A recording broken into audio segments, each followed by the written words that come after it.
everyone, this is the development of interatrial septum model.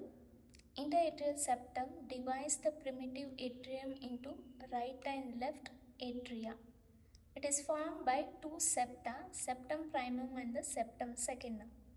At the end of the fourth week of intrauterine life, the septum primum starts developing from the roof of the primitive atrial chamber a little to the left of the opening of sinus venosus. It grows downwards towards the septum intermedium, that is AV septum. The gap between the lower edge of the septum primum and the septum intermedium is called as foramen primum.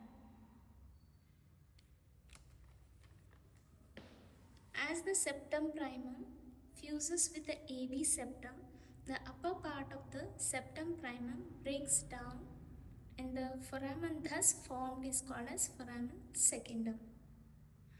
Another crescent-shaped septum now arises from the roof of the primitive atrial chamber immediately to the right of the septum primum. It is called septum secundum. Septum secundum grows downwards towards the septum intermedium. It overlaps the foramen secundum. The right and left atria now communicates with each other through an oblique valvular passage between the upper margin of the septum primum and the lower margin of the septum secundum. This passage is called as foramen ovale.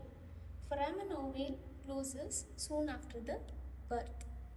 So to summarize, interatrial septum develops from septum primum and septum secundum.